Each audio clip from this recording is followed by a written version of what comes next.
The Conjuring universe has clearly established itself as possibly the greatest horror franchise of the 21st century, and certainly cemented its place as one of the all-time great horror franchises, with The Nun the key antagonist at the centre of it all.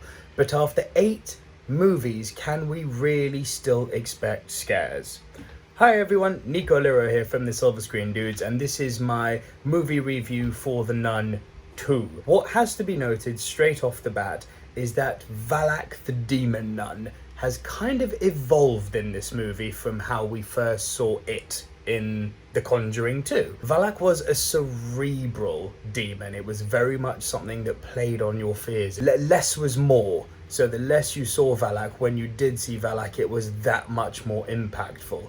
That's now changed, and Valak has become a far more physical demon in this one, having full-on confrontations, physical confrontations with the lead characters. The story, it fits very well into the Conjuring universe. I mean, depending on when these movies release, you know, the chronology is all over the place, but you can piece it together, and this does fit in quite nicely. However, what has to be noted above everything in this movie, where one has to temper their expectations, is the film is not scary. However, that doesn't mean it's not worth watching. The problem is that the Conjuring universe has become a victim now of its own success. We're now at a stage where it's the law of diminishing returns. The thrills and scares that James Wan executed in the first 2 Conjuring movies were so powerful and so effective that to even come close to that is a feat of nigh on impossibility. 1, because the novelty's gone, and 2, because there's very few, if anybody, who can do scares and jumps as well as James Wan can. But as I said, that doesn't mean this movie shouldn't be seen, because I know you think, well, a horror movie that's not scary. No, it's not scary, but it's creepy. It's really, really creepy. It's beautifully shot. Like, some of the frames in this movie are literally like, you know, a Francis Bacon tableau. It's really quite engaging. So from a cinematography perspective, from an iconography perspective with what they do with Valak in this movie, and for those of you who are fans of the Conjuring universe, should you see this? Most definitely. If you're not into the Conjuring universe, this isn't gonna be the best stepping stone in to, and this will not, if it's your first movie, make you understand why this franchise is held in such high regard. It's very mid. But again, I say again, much like the way a horror movie not being scary in this universe isn't necessarily a bad thing, being mid in this universe is not a bad thing. Because, listen, Conjuring 1 and 2 are 2 of the all-time great horror movies. So, to be in the upper echelons, that's the level you're playing with. To be mid still makes you better than most other horror movies, frankly.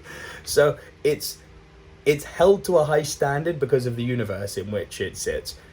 Valak is an iconic villain. Valak is really brought to life in this movie. Valak is violent in this movie, Jesus. And it's creepy, and you know, if you may not have the scares that The Conjuring 2 delivers, but do you have the creeps? Does the story keep you entertained?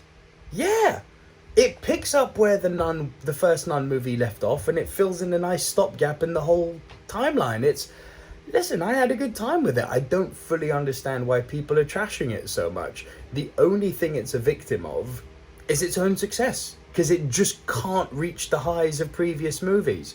But as I've said, that's such a high watermark to hit that as an isolated movie, this is incredibly well made and it's well acted. So in conclusion, do I think you should see The Nun 2? Well, here's the thing. My overall score for this movie as a fan of the franchise would be a 6 out of 10.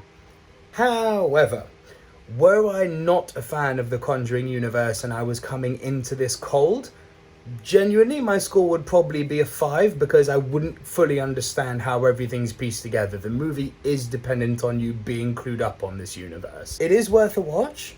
It's definitely made for the fans of the franchise, as opposed to your average horror fan who may not be invested in this franchise. There's no disputing at this point that the iconography of Valak, I mean, for me, Valak is the greatest horror character ever created. For me, Valak is better than Freddy Krueger, better than Jason Voorhees, better than Michael Myers. I know, I said it. Valak scared me more in The Conjuring 2 than any of those guys ever did in all of their movies. Watch it on streaming, watch it at home. I don't think it's necessarily demanding of being seen on the big screen, but it is worth your time. In what capacity you give it your time, I leave to you. So that is all once again from me, Nico Luro, right here on the Silver Screen Dudes. I hope this review gave you some information, kept you informed, or gave you at least a solid founded opinion about whether you should or shouldn't see this movie.